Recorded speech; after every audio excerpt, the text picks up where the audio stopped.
चला so welcome everyone. सगळ्यांचं स्वागत आहे सदैव क्लासेसमध्ये. नेक्स्ट तुमचा धडा आहे इंग्रजीचा. धड्याचं नाव आहे भोली. काय नाव आहे? भोली. लेखक आहे K.A. Abbas. 1914 to 1987 was his time. So K.A. Abbas was an Indian film director. He was an Indian film director. कोण होते ते? इंडियन फिल्म डिरेक्टर होते. नॉव्हलिस्ट होते. नॉव्हलिस्ट म्हणजे कादंबरीकार. Indian film director. डिरेक्टर तुम्हाला माहित आहे, जी लोक दिग्दर्शन करतात दिग्दर्शक म्हणतात. आणि स्क्रीन रायटर होते, journalist in the Urdu, Hindi आणि English languages. His film won national awards. त्यांचे जे काही चित्रपट होते त्याला नॅशनल अवॉर्ड सुद्धा मिळालेले होते. He is considered one of the pioneers of Indian parallel or neo realistic cinema. Realistic cinema जे काही खरं आहे, जे घडलेलं आहे किंवा घडत आहे ते लोकांपर्यंत पोहोचवतात रिअलिस्टिक. ठीक आहे. निओ म्हणजे नवीन, लक्षात घ्या. His column Last Page holds the distinction of being one of the longest running columns in the history of Indian journalism. ते पुस्तक पेपरमध्ये सुद्धा ते लिहायचे. आता कोण आहे भोली आणि काय आहे त्या भोलीबद्दल आपल्याला माहिती घ्यायची या धड्यामध्ये. पार्ट 1 आहे तुमचं बघायचे. Her name was Sulekha. तिचं नाव काय होतं? Sulekha. But since her childhood everyone had been calling her Bholi the सिम्पल्टन. तिचं नाव सुलेखा होतं, परंतु लहानपणापासूनच तिला सर्वजण भोली या नावाने तिला आवाज मारायची किंवा तिला ओळखायची एक सोप्या भाषेमध्ये. बऱ्याच घरी अशी सोपी सोपी नावं असतात. व्हॉट इज सिम्पल्टन बघा. So one who can be easily deceived to believe anything. बघा सिम्पल्टन म्हणजे एकदम काय, तर ती कशात पण म्हणजे लगेच ती विश्वास ठेवायची, म्हणून तिला भोली म्हणायची. खूप भोळी असते, म्हणजे भोळी किंवा भोली वगैरे. चला पुढे बघा. So she was the fourth daughter of. She was the fourth daughter. किती मुलगी होती? चौथी मुलगी होती. कोणाची? नुंबेरदार. कोण आहे नुंबेरदार? हु इज नुंबेरदार? बघा नुंबेरदार कोण आहे तर numberdar is what? He is an official who collects revenue. बघा कोण आहे तर हा एक रेव्हेन्यू म्हणजे काय, महसूल गोळा करणारा कोण आहे? महसूल गोळा करणारा कोण आहे तर ऑफिशियल आहे किंवा अधिकारी आहे. ऑफिशियल आहे किंवा अधिकारी आहे नुंबेरदार. राईट. तर त्याची ती मुलगी होती, त्याचं नाव होतं रामलाल. रामलालची चौथी मुलगी होती. किती होती? चौथी मुलगी होती. कोण? सुलेखा. म्हणजे तिला म्हणायचे भोली. पुढे बघा. वेन शी वॉज 10, जेव्हा ती 10 वर्षाची होती, 10 महिन्याची, 10 months ओल्ड, 10 महिन्याची असताना she had fallen off the cot. ती काय होती? ते तिच्या कॉटवरून, म्हणजे जो आपला कॉट असतो ना, पलंगावरून खाली पडली होती. ऑन हर हेड, ती डोक्यावर पडली. And perhaps it had damaged some parts of her brain. आणि काय झालं, त्या पलंगावरून ती पडल्यामुळे, बघा तर पलंग समजा त्या ठिकाणी, त्या पलंगावरून पडल्यामुळे काय झालं होतं, तिच्या डोक्याला कदाचित इजा झाली असावी आणि त्यामुळे डोक्याला आणि मेंदूला दुखापत झाली असावी. तिच्या मेंदूला काय झाली असावी, दुखापत झाली असावी असं त्यांना वाटतं. That was why she remained a backward child and came to be known as Bholi the Simpleton, right? त्यामुळे काय झालं, तिचं मेंदूची वाढ नीट होऊ शकली नाही असं त्यांना वाटतं आणि त्यामुळे ती जी मुलगी आहे ती काय झाली, बॅकवर्ड राहिली. सगळ्यांपेक्षा ती मागे राहिली. तिच्या वयाच्या मान ती मागे होती. At birth the child was very fair and pretty. जेव्हा त्या भोलीचा जन्म झाला ना, त्या जन्माच्या वेळेस ती कशी होती? एकदम सुंदर होती दिसायला, प्रिटी होती, सुंदर दिसायला, थोडीशी गोरी होती, उजळ होती. But when she was 2 years old, जेव्हा 2 वर्ष झाली, she had an attack of smallpox. 2 वर्ष झाली तिला स्मॉल पॉक्स तुम्हाला माहित आहे, स्मॉल पॉक्स हा एक व्हायरल असा आजार आहे, जेव्हा विषाणूमुळे होणारा स्मॉल पॉक्स, त्याला देवीज रोग वगैरे सुद्धा म्हणतो आपण. तो तिला झाला. आणि स्मॉल पॉक्स जवळजवळ सगळ्यांना कधी ना कधी होऊन जाते. So only the eyes were safe. फक्त तिचे जे डोळे आहेत ना, ते डोळे फक्त त्यामुळे वाचले. पूर्ण शरीरभर तुम्हाला माहित असेल की the entire body was permanently, पूर्णपणे परमनंटली. तर तिच्या पूर्ण शरीरभर काय झालं होतं बघा इथे. पूर्ण शरीरभर परमनंटली काही the entire body was permanently disfigured by deep black pock marks. Okay, deep black pock marks. Disfigured अर्थ काय होतं? स्पॉइल. पूर्ण शरीरभर तिला ते काय होतं. आणि यावेळी बघा तुम्हाला माहित असतं की या देवी किंवा जे काही स्मॉल पॉक्स झालं त्यावेळेस काय होतं, शरीरभर छोट्या छोट्या पुळ्या येतात, बारीक बारीक, आणि ते डाग राहतात, काही ठिकाणी राहतात, काहीचे निघून जातात. पोकमार्क्स म्हणजे काय तर permanent marks left on the skin. लक्षात घ्या. आयुष्य म्हणजे कायमस्वरूपी राहणारे आपल्या शरीरावर काही जे डाग असतात ते कधी कधी कायमस्वरूपी राहतात, त्याला पोक मार्क्स असे म्हणतात. ते पूर्ण शरीरभर ते राहिले होते तिच्या. Little Sulekha could not speak till she was 5 वर्षाची होईपर्यंत तिला बोलता येत नव्हतं. When at last she learn to speak, जेव्हा ती बोलायला लागली, शी स्टॅमर्ड, जेव्हा ती बोलायला लागली तेव्हा ती अडखळत बोलत होती. कशी बोलत होती? अडखळत बोलत होती जेव्हा ती बोलायला लागली त्यावेळेस.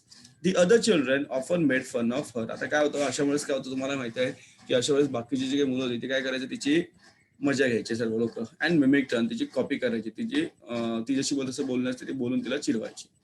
As a result, she talked what? Hmm. She talked very little. त्यामुळे ती कोणाशी बोलत नसायची, कारण ती बोलायला गेली का थोडी अडखळायची आणि समोर सगळे तिला हसायचे. चला पुढे बघा. आता रामलाल काय बघा, रामलाल हॅड 7 चिल्ड्रन. आता रामलाला मुळात किती मुलं होती? 7 मुलं होती. किती मुलं होती त्याला? 7 चिल्ड्रन. आता ही जुनी गोष्ट असेल, आता सध्या एवढी एका घरामध्ये एवढी मुलं बाळा असतात तरी नसतात आता. तर 7 मुलं त्या ठिकाणी होती. किती मुलं होती रामलालला? 7 मुलं होती.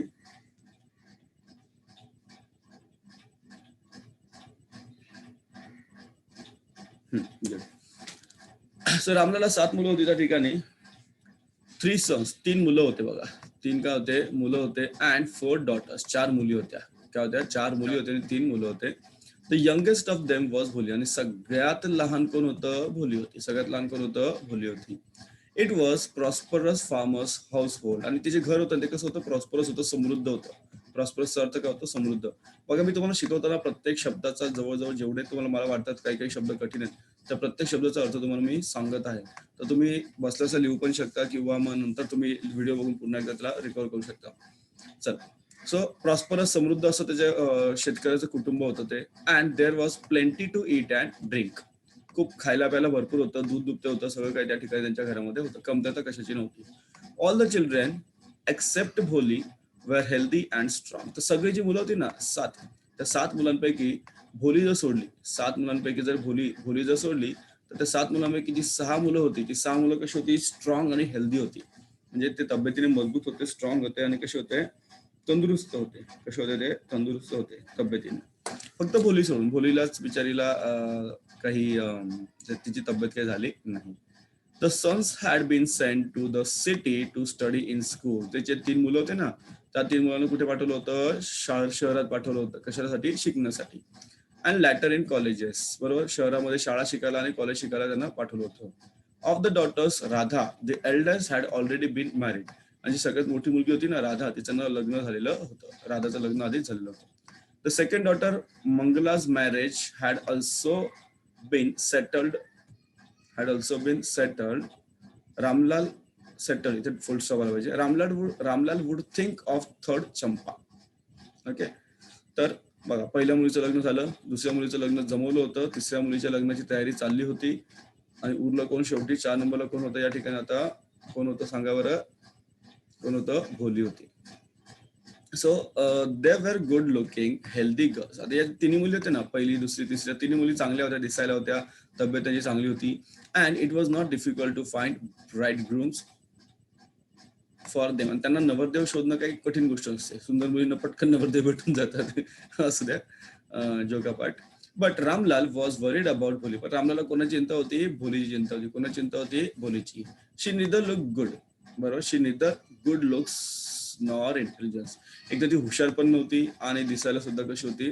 चांगली नव्हती. दिसायला पण चांगली नव्हती, हुशार पण नव्हती. त्यामुळे त्याला प्रश्न पडला की या मुलीचं काय होणार? हा प्रश्न त्यांना पडला की या मुलीचं काय होणार? भोली वॉज 7 years old. भोली किती वर्षाची होती? 7 वर्षाची होती. बघा त्यावेळेस काय झालं? भोली किती वर्षाची होती? 7 वर्षाची. एक सेकंड, संकेत आला होता, पुढे गेला, संकेतचा नेटवर्क गेला वाटतं, आणि प्रशांतचा पण नेटवर्क आहे जातो. प्रशांत आहे, नेटवर्क जात असेल तर जॉईन करा, मी लगेच तुम्हाला जॉईन करून घेतोय. सो भोली किती वर्षाची होती? 7 वर्षाची होती. When Mangala was married. मंगलाचं लग्न झालं. The same year a primary school for girls was open in their village. त्याच वर्षी काय झालं की प्राथमिक शाळा उघडली त्यांच्या गावामध्ये. मुलींसाठी प्राथमिक शाळा त्या ठिकाणी उघडली होती. The tahsildar saheb came to perform its opening ceremony. त्या तहसीलदार त्या ठिकाणी शाळेचं उद्घाटन करायला आलेले होते. तहसीलदार एक मोठं पद असतं. तहसीलदार हा तालुक्याचा अधिकारी असतो, लक्षात घ्या. पूर्ण तालुका त्या व्यक्तीच्या ताब्यात असतो, तालुक्याची जबाबदारी त्या व्यक्तीकडे असते आणि आपल्या महाराष्ट्राचं जी काही शासकीय सेवा आहे ज्याला गव्हर्नमेंट आपण म्हणतो त्याच्यामध्ये हे एक वर्ग 1चं पद आहे. खूप चांगलं आणि महत्वाचं असं पद आहे. वर्ग 1 क्लास 1 पोस्ट आहे, चांगली पोस्ट आहे. तर ते साहेब त्या ठिकाणी आले होते. ही सेड त्यांनी रामलालला म्हटलं. रामलाल सुद्धा काय होता, रामलाल सुद्धा सरकारीच अधिकारी त्या ठिकाणी होतो. तर as a revenue official you are the representative of the government in the village and so you must set an example to the villagers. You must send your daughter to school. बरोबर. काय म्हणाला तो, की तू पण काय आहेस, तर तू कर गोळा करणारा अधिकारी आहेस आणि तू शासनाचा अधिकारी आहेस. म्हणून तुला काय केलं पाहिजे, तर तू शासनाचा अधिकारी आहेस, त्यामुळे तू काय केलं पाहिजे, तर लोकांसमोर एक आदर्श ठेवला पाहिजे. तू तुझ्या मुलीला शाळेमध्ये पाठव. कारण काय, की गव्हर्नमेंटच्याच माणसाच्या मुली जर शाळेत आल्या तर बाकीची माणसं सुद्धा आपापल्या मुलींना शाळेत पाठवायला तयार होतील, असं त्यांचं म्हणणं होतं. That night Wien Ramlal consulted his wife. आता काय झालं, रामलाल आपल्या बायकोला विचारलं, बायकोला त्यांनी कन्सल्ट केलं, विचारपूस केली. शी क्राईड, बायको ओरडली, आर यू क्रेझी, काय वेडे झालं की काय तुम्ही? If girls go to school, जर मुली शाळेत गेल्या, हु विल मॅरी देम, त्यांच्यासोबत लग्न कोण करणार? आता ही जी काही गोष्ट आपण शिकतोय ही गोष्ट फार जुनी म्हणायला हरकत नाही. त्यावेळेस लोकांचं अजूनही मुलींच्या शिक्षणावर व्यवस्थित म्हणतात ना, की त्यांना अजूनही मुलींना शिक्षण द्यावं किंवा काय अशा विचार लोक करत नव्हते. But Ramlal had not the courage to disobey the tehsildar. तर रामलालला ऍक्च्युली त्याला धीर होत नव्हता. का बरं धीर होत नव्हता, तर तहसीलदार साहेबांनी जे सांगितलं ती आज्ञा न पाळायला त्याला धीर होत नव्हता. आज्ञा नाकारायला, टू डिसओबे म्हणजे न पाळणे, ऑबे म्हणजे पाळणे. At last his wife said, शेवटी म्हणाली, I will tell you what to do, मी सांगते काय करायचं. सेंड भोली टू स्कूल. कोणाला पाठवा तुम्ही? भोलीला पाठवा. कोणाला पाठवायचं? भोलीला. तुम्ही सेंड भोली टू स्कूल, तुम्ही भोलीला पाठवा शाळेमध्ये, बाकीच्या मुलींना पाठवायचं नाही. ऑलरेडी 1-2 मुली तर लग्न झाले होते, तिसरीच होती त्या ठिकाणी. As it is there is little chance of her getting married. तिचं लग्न होईल की नाही हा एक मोठा म्हणतात ना, शक्यताच नाही तिची लग्नाची, किंवा खूप कमी चान्सेस आहे तिच्या लग्नाचे, खूप कमी लग्न होईल की नाही मोठा प्रश्न आहे तिच्या समोर. तर तिला शाळेत पाठवा, काही फरक पडत नाही. With her ugly face and lack of sense, तिला एकदा काही कळत नाही, तिचा चेहरा पण अगली आहे, तर त्यामुळे तिला काही शाळेत पाठवून तरी काही प्रॉब्लेम आपल्याला नाही. Let the teachers at school worry about her. आपलं टेन्शन आपण टीचरला पाठवूया, कारण तिला काही येतच नाही. टीचर बिचारी खूप काळजी करून करून तिला शिकवण्याचा प्रयत्न करते. The next day Ramlal caught Bholi by the hand and said, come with me, I will take you to school. बरोबर. रामलालने भोलीचा हात पकडला आणि म्हणाला की चल आपण, मी तुला शाळेत घेऊन जातो. भोली वॉज फ्रायटन, भोली घाबरली. She did not know what a school was like. शाळा काय असते हे तिला माहित नव्हतं. शाळा काय असते तिला माहित होतं का? नाही. She remembered how a few days ago their old cow. बरोबर. तिला आठवत होतं की काही दिवसांपूर्वीच त्यांच्या घराची काही म्हातारी, एक वृद्ध अशी म्हातारी अशी जी गाय होती, लक्ष्मी नाव तिचं, had been turn out of the house and sold. तर त्या गाईला काय केलं होतं, घरातून बाहेर काढलं होतं म्हातारी असल्यामुळे तिला, आणि तिला विकलं होतं. काय केलं, तिला विकलं होतं हे तिला आठवत होतं. मग तिला वाटलं की आपल्याला पण आता असंच काहीतरी आपल्यासोबत असं घडणार आहे की काय, असं तिला भीती वाटली लागली. तिला बोलता नीट येत नव्हतं, त्यामुळे ती तिच्या अडखळत असल्या आवाजात बोलत होती. काय बोलत होती बघा, नो किंवा no no no. She shouted in terror. घाबरून ती ओरडत होती. Pulled her hand away from the father's grip. वडिलांनी जो हात पकडला होता ना, बरोबर, हात सोडत लगेच ती काय केली, हात मोकळा केला, पुल केला, खेचला. What's the matter with you, you fool. अगं वेडी आहेस का तू? काय झालं, का ओरडतेस? कोण म्हणाल? रामलाल म्हणाला, I am only taking you to school. अगं तुला शाळेत घेऊन चाललोय. कुठे घेऊन चाललोय? शाळेत घेऊन चाललोय. देन टोल्ड हिज वाईफ, आणि बायकोला म्हणाला, let her wear some decent clothes today. तिला चांगले कपडे घाल बरं, छानपैकी. शाळेत जाताना आपण चांगलेच कपडे घालतो, स्वच्छ इस्त्री केलेले कपडे आपण घालतो.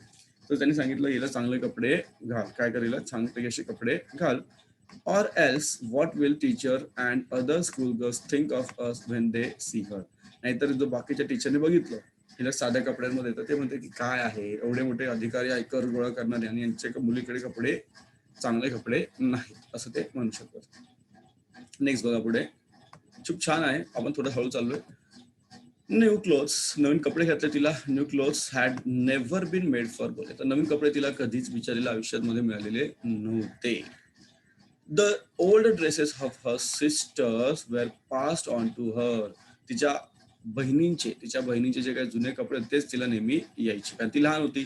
मग मोठ्या बहिणीचे कपडे तिला सर्व पास व्हायचे, तिच्याकडे यायचे ते. No one care to mend or wash her clothes, आणि कोणी तिचे कपडे धुत नसायचं किंवा तिच्यासाठी नवीन कपडे कोणी बनवत नसायचं. But today she was lucky, पण आज ती लकी होती, थोडस ती भाग्यशाली होती. का? To receive a clean dress which had shrunk after many washings and no longer fitted Champa. चंपाला ड्रेस येत नव्हता, आणि तो ड्रेस छान असा धुतलेला नवीन ड्रेस जो थोडासा श्रिंक झाला होता, आकसलेला होता, तो तिला दिला होता, आणि छानपैकी नवीन dress. She was even bath and oil. Sorry, she was even bath and oil was rubbed into her dry and matted hair. तिला त्या दिवशी त्यांनी छानपैकी आंघोळ घातली, आणि काय केलं, तिला तिच्या डोक्याला छानपैकी तेल लावलं आणि वेण्या वगैरे बांधून तिला शाळेमध्ये पाठवलं. मॅटेडचा अर्थ काय होतो? एनटँकर, म्हणजे व्यवस्थित आपण ना मुलींच्या वेण्या वगैरे घालून शाळेत पाठवलं. Only then she did begin to believe that she was being taken to a place better than her home. तेव्हा तिला कळलं की आपल्या घरापेक्षा काहीतरी चांगली अशी जागा आहे, ज्या ठिकाणी आपल्याला घेऊन चाललेलं आहे, आपल्याला घेऊन जात आहेत. आपल्यापेक्षा एक चांगली जागा आहे, आपल्या घरापेक्षा चांगली जागा आहे, ज्या ठिकाणी मला घेऊन चाललेले आहे. So when they reach the school, जेव्हा ते शाळेमध्ये पोहोचले ना, the children were already in the classroom, सगळे मुलं त्या ठिकाणी ऑलरेडी क्लासरूममध्ये जाऊन बसलेले होते. Ramlal handed over his daughter to the head mistress. त्या ठिकाणच्या मुख्याध्यापिका होत्या ना, हेड मिस्ट्रेस म्हणजे मुख्याध्यापिका, आणि हेड मिस्टर म्हणजे कोण? मुख्याध्यापक. लक्षात घ्या, मिस्ट्रेस आणि मिस्ट्रेस मुख्याध्यापिका. तर त्या मुख्याध्यापिकांच्या हातात सांगितलं, बरोबर की नाही, ही घ्या माझी मुलगी, हिला सुद्धा शाळेत टाकलेलं आहे. Left alone the poor girl. आता बघा, ती आता वडील घेऊन गेले, ती बिचारी एकटीच पडली. The poor girl looked about her father with fear laden eyes. घाबरून ते आपल्या वडिलांकडे बघत होती. There were several rooms. बरेच, आता शाळा म्हटल्यावर वेगवेगळे रूम असतात. And in each room girls like her squatted on mats reading from the books reading from the books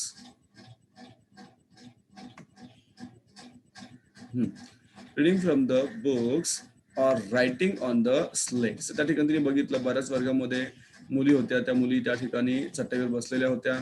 काही मुली वाचन करत होत्या, काही मुली लिखाण करत होत्या. कशावर? पाटीवर. स्लेट म्हणजे काय? पाटीवर. कशावर? स्लेट म्हणजे पाटी. Yes. The headmistress asked Bholi to sit down in a corner in one of the classroom. त्यांनी सांगितलं की भोली, जा बरं एका वर्गाच्या एका कोपऱ्यामध्ये जाऊन तू बसून घे. Bholi did not know what exactly a school was like and what happened here. तिला काहीच माहित नव्हतं की शाळा कशी असते, काय असते, शाळेमध्ये काय केलं जातं, काय शिकवलं जातं, किंवा काय नेमकं शाळा म्हणजे काय, हा तिला काहीच माहित नव्हतं. संबंधच काही नव्हता. तर तिच्या बहिणी पण काही शिकलेल्या नव्हत्या, आणि भाऊ शिकले होते. भाऊ कुठे होते? बाहेर होते, ते गावापेक्षा दूर शहरामध्ये होते. But she was glad to find so many girls almost of her own age present there. पण तिला आपल्या वयाच्या त्या सर्व मुली त्या ठिकाणी पाहून तिला आनंद झाला. तिला काय झालं? त्या ठिकाणी आनंद झाला की आपल्याच वयाच्या त्या ठिकाणी त्या मुली पाहिलेल्या होत्या, त्याला तिला फार आनंद झाला. So she hoped that one of these girls might become her friend. तर आपल्या वयाच्या मुली तिने पाहिलं, तिला आनंद झाला, आणि तिच्यापैकी कोणतरी एक आपली मैत्रीण होईल असं तिला वाटलं. पुढे बघा, हळूहळू आपण चाललोय चॅप्टरकडे. खूप सुंदर चॅप्टर आहे, आणि कारण चांगल्या गोष्टी या समाजात घडल्या पाहिजेत. पुढे बघा, the lady teacher who was in the class was saying something to the girls but Bholi could understand nothing.